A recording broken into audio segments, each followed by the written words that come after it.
Hey guys, welcome back to Based MMA. I'm back with another video. In this video, guys, I'm going to be matchmaking for the UFC pay-per-views after UFC 300. I know a lot of you guys are expecting the UFC to fall off after UFC 300, especially because these next three cards are absolutely stacked. I mean, UFC 298, Volkanovski versus Ilia Topuria. That card is absolutely amazing. I mean, you have Robert Whittaker versus Paulo Costa.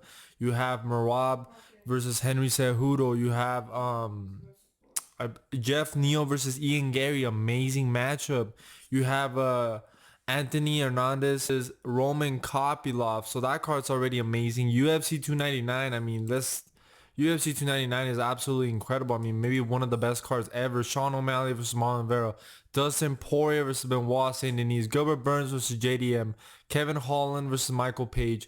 Curtis Blaydes versus Jelton Almeida. Peter Yan versus Song Yadong. Mateus Gamrot versus RDA. So, you know, UFC 300 is also looking pretty great. Look, I know that some of the new fight announcements kind of put a stain on UFC 300, especially that Jessica Andrade fight, that Holly Holm fight. It is absolutely terrible and it has no place on UFC 300. I'm sure you've seen videos of other YouTubers, you know, trashing the card. I mean, trashing those fights like Lucas Tracy, and I absolutely agree with him. But I still don't think the card is bad overall. I mean, we still have to wait and see what the main event is. I think if the main event is an absolute banger for UFC 300, then it could really elevate the card. But I think right now UFC 300 desperately needs a great main event. So, you know, I'm not here to talk about UFC 300, but, you know, I will be talking matchmaking after UFC 300, specifically headliners for pay-per-views. So let's start off with UFC 301. So for UFC 301, we know that this pay-per-view is going to be taking place in Brazil. I was starting to believe that Alex Pereira would be involved in UFC 300.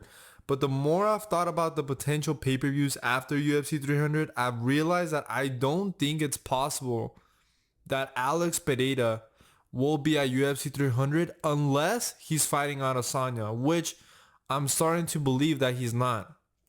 Now, I think that at UFC 301, it's going to be headlined by Alex Pereira versus Jamal Hill. Co-main event is going to be Alexander Pantoja versus TBD. Maybe Brandon Moreno again. Maybe they give Manel Cap a title shot. Maybe Manel Cap is going to fight next month. Who knows? But Pantoja is going to be having his second title defense in Brazil at UFC 301. It just makes a lot of sense, right?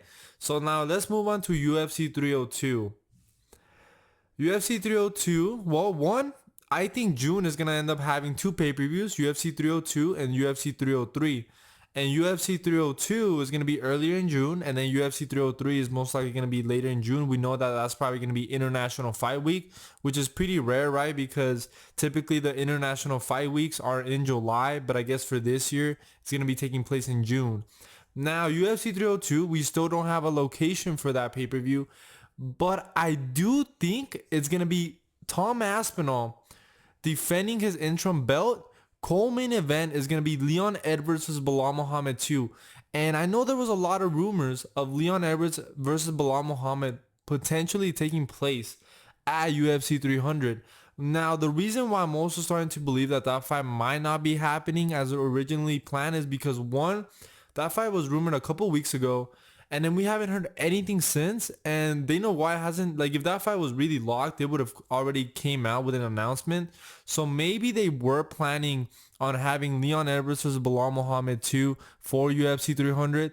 They realized that maybe it just doesn't fit on the card. Maybe they have way too many fights. They'd rather have a great main event instead of stacking it with okay fights. Not that, you know, Leon Edwards and Bilal Muhammad, respectfully, they're not like the most exciting fighters. So I could see them making Tom Aspinall versus, I don't know, Cyril Gane, maybe the winner of Blaydes and Almeida, defend his title in the UK in June. And the co-main event will be Leon Edwards versus Bilal Muhammad 2. And I think that's absolutely perfect. You don't need Leon Edwards versus Bilal 2 at UFC 300. Push it to June and make Tom Aspinall versus maybe they give Cyril Gane a title shot even though he doesn't deserve it, or maybe they give a shot to the winner of Blades versus Almeida. Coleman event, Leon Edwards versus Bilal Muhammad too. I think that would be the perfect uh, main and co-main event for UFC 302 in my opinion, especially if they're thinking of going back to the UK. Now moving on to UFC 303, guys. This is International Fight Week, and I've been thinking about this one. This one's the hardest because even though, you know, we haven't gotten anything official for Conor McGregor versus Michael Chandler, and I am starting to have a little bit, I am starting to believe that perhaps we might be getting Conor McGregor versus Michael Chandler for UFC 300. I know that that's kind of a fight we had already ruled out of potentially being at UFC 300, but I would say hold on just yet. You know, don't lose hope just yet, because there is a chance that that fight might be taking place at UFC 300. You know, I know Conor McGregor made some tweets.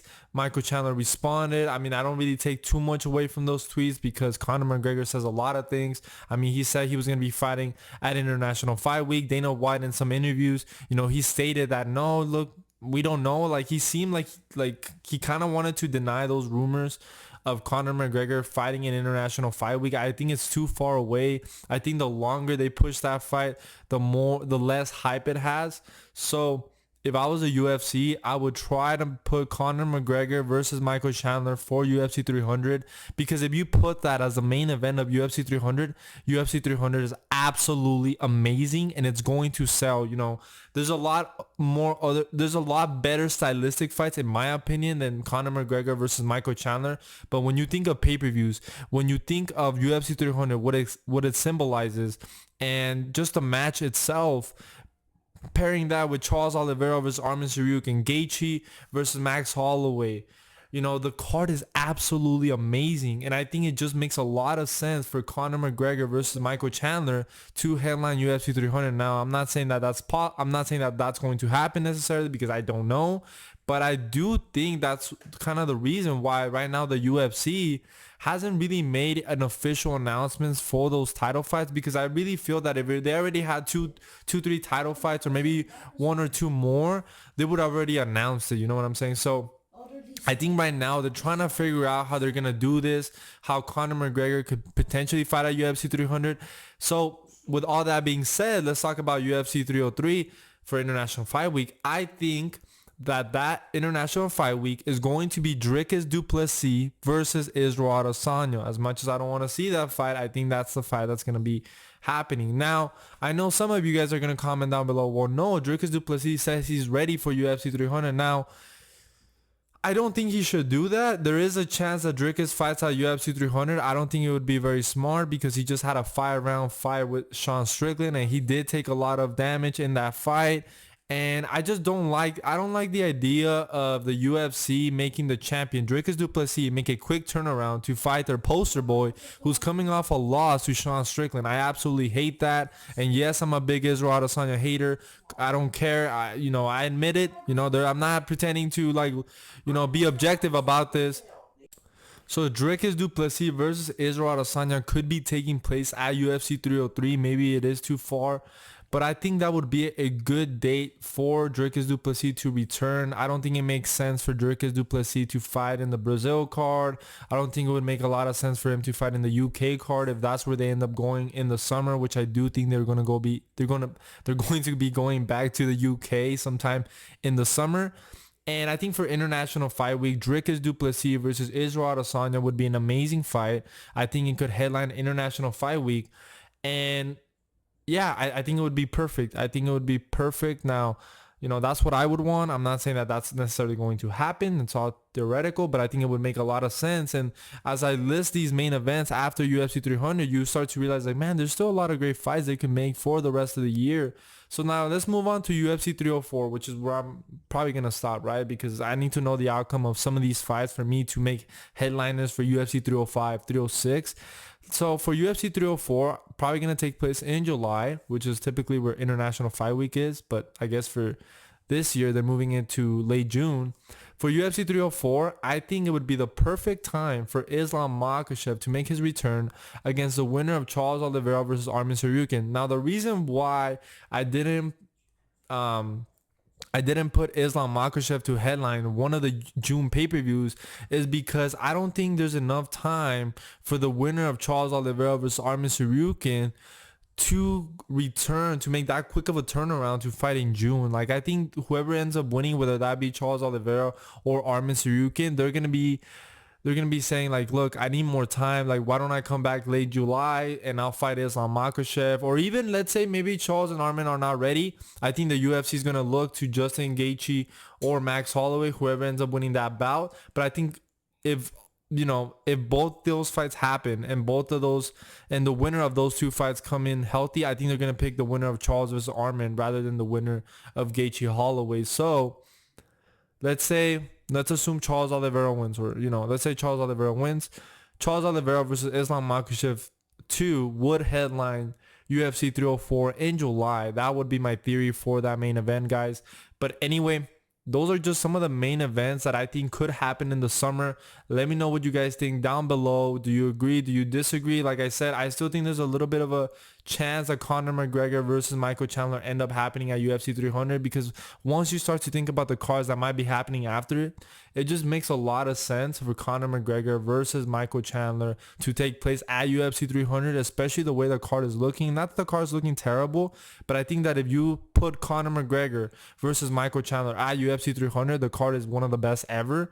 Whereas in you put Leon Edwards versus Belal Muhammad 2 as a main event of UFC 300, it's a little bit lackluster. Now, when it comes to Alex Pereira versus Jamal Hill, I don't know if Jamal Hill is going to be ready for April. We really haven't heard anything since then. And then with Israel Adesanya versus Dricus Du Plessis, I think it would be too quick of a turnaround for Dricus Du Plessis, in my opinion, but maybe he still takes the fight because it's such a huge fight. I prefer Dricus to fight Adesanya sometime in the summer. But anyway, guys, let me know what you guys think down below. I hope you guys enjoyed the video. Please make sure to like and subscribe. It really helps my channel out, and I'll see you guys in the next one.